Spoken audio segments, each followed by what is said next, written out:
Hi, everyone. Today we have the wonderful Bernadette Amand for our Alumni Feature Story, just to tell us a little bit about what she has done with her women and gender studies background and how a lot of the things that you are currently learning in the classroom can be utilized into a really meaningful career. And so to kick off our first question, can you tell me a little bit about what has your career path looked like thus far? Yeah, so I graduated from LSU as an undergraduate in 2017. I had a concentration in women and gender studies and a minor in sociology. Right after I graduated, I connected with a program that sent me to another country for a couple of years. And I was lucky enough that this program was working already like with women and children um, in sort of areas that I had just been studying about. So I started off really strong, I feel. Often people like would say, what are you going to do with this degree? And I was able to say, well, I got this 2-year thing and I'm working with women and they're trying to like become leaders in their community. And so that was a great way to start. When I came back to the United States, I thought I was going to be an ordained minister for a while. And so I started working with an interfaith organization. And I found that a background in gender studies continued to be useful. As I think probably many of you already know, if you're interested in gender studies or already taking classes, the dynamics of women in any society, anywhere, are always going to be affecting the places that you're in. And so it was an incredible foundation for me to start exploring some of the ways that gender affected the religious spaces that I was in. It helped me to be able to navigate sort of all of the work that I was doing, not just sort of specific gender issues, but it gave me a foundation for thinking critically in a lot of areas. Since then, I have gone back to get my master's in social work. I got my master's at Tulane. I graduated in 2021. And I'm now doing case management at a local clinic, a medical clinic, which feels like quite a big shift from a lot of the work that I was doing before. I never thought that I would be doing this kind of work, but I find it very meaningful and very relevant to my interests, and really not that far off from the things that I was hoping I was going to be doing back in 2017 when I first graduated. Thank you. And again, congratulations on the recent graduation to master's. That's amazing. Thanks. And so for the next question, I kind of just want to know how do you think your HSS degree prepared you for the workforce? I guess I kind of started talking about that already. But I think the main point that I would like to convey is the ability, the learning that I got from my WGS degree was focused on critical thinking, and how to like change paradigms when whatever you have going on isn't working.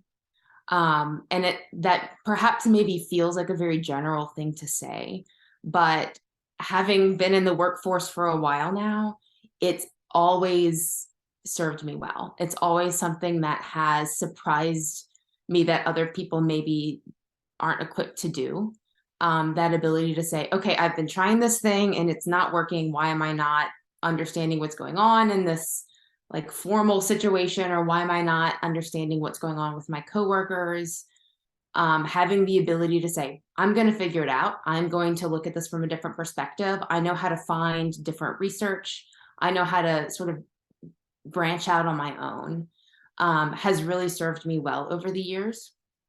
And so not only like having learned specific theories and specific paradigms, but also that ability to say, if I don't have what I'm looking for, then I know how to get it, has really been an incredible gift. Do you remember taking any specific classes that helped you prepare for your career? I So the thing that really helped me the most, I would say, is I was an LSU Discover Scholar, um, which truly I found because of the work and the field that I was working in while I was at LSU. I had the flexibility in my schedule and the freedom, as well as like consultation with really qualified professors, to do something that I never thought I would do, which was like present research of my own making at like a real conference. And it wasn't like, I learned there that like there's usually like places that undergraduates go to present their research, and then there's things that graduates do, and then there's things that like people with doctorates do. But I hadn't like, I just was submitting as a person. So I hadn't gotten like funneled into the undergraduate presentation world. And so anyway, it was an incredible experience. And it was, my project was on ballroom dancing, because I like to do ballroom dancing. And I figured out a way to merge this important like research paradigm that I was using with something that I really enjoyed doing. And so to have that ability and that freedom, and to have faculty behind me that were able to say, yeah, if you can figure out a way to make this work, then do it, was really incredible. And in the end, I did it. I found out a way to make it work. That's an amazing like research project, and like it's so cool to see that like things that you're naturally interested in, like you can have the support and the faculty mentorship to like do fun research projects and make research fun again. So I've never heard of a research project like that. That's amazing. And so sorry, my next question is, what is your best advice for students who may be just starting out or maybe unsure of what they want to do after college? Well, so first I would like to say that it is normal and typical that when you are done with your undergraduate degree, you don't know what you want to do. So you're not alone, you're not weird, you're not missing anything. I would say that if you are not quite sure what you want to do yet, then do something that is enjoyable. You never know, you never know when, even if it is something very obscure, or something that you think would never be applicable to the world, you never know when those things are going to come back and serve you well in your career in the future. One of the things that I never expected to be a part of my life, but is, several years ago, I was approached by a chaplain who serves people working on riverboats, like in the Mississippi River. He had come to like a small group that I was hosting. And this was during my interfaith work days. And he said, I think you would be a really good riverboat chaplain. Would you like to come and see what that's like?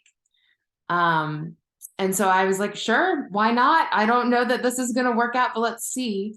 And that was, I think that was like 2019. So since 2019, I've been volunteering with this group since. I've explored like paid opportunities with them. It hasn't worked out yet, but like you never know when like something strange and obscure that you just were like, Mom, maybe we'll see if this works. You never know when it's going to work out or when it's going to become a fixture in your life for the long term. So don't think strategically, but also think about what you need for your heart and your soul in the long term also. Absolutely. I think it kind of is important to know that there's not one direct pathway to a specific career, but rather life is just a bunch of different experiences that get you one step closer and experience new things that may change your current goal. And so it's cool to see that, to your point, that yeah, something pop up that you never once even thought to think of, but are still good opportunities. And so my last question for you, which is one of my favorite questions to ask our alumni, is what do you like most about your job? Well, this is my plug for social work now. Social work as a field is really incredible because it gives you the flexibility to change careers, like many times if you wanted to. like a master's in social work can get you work from anything from like being a therapist to I do medical case management. So I'm like in a clinic setting and I work with doctors and psychiatrists and physical therapists, all kinds of different people. I like help clients sort of navigate a health system. Um, it's social work is also it feels like a calling to me. Um, we have our own code of ethics, and so it sort of serves as like a something that I can always return to when things seem like they're not quite working the way they're supposed to, or if I'm not really sure how I'm supposed to handle a situation. Um, there's something to base my judgments off of. Um, and it's also a code of ethics in that it changes a lot. I'm sure like gender studies people are taught and learn and enjoy sort of questioning those systems and why they exist, and that's a constant in my world. There's always back and forth and questionings about like where do these ethics come from, where are the racist and the sexist origins of some of these policies, how are they affecting our environment in particular. I live in New Orleans now, so how do they affect the city of New Orleans, or how do they affect Baton Rouge? Um, and so yeah, so that's that's what I love about my job is it keeps me learning and it keeps me always assessing and looking for things that could be more ethical, that could be world opening for me and for the people that I work with.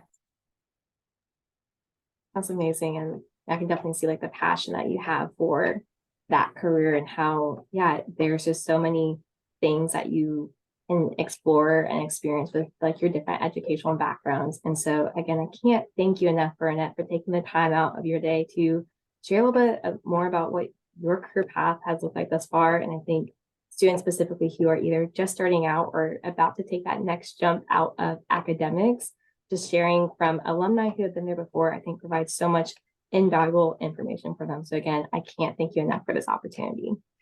It's been my pleasure. Thanks, Allison.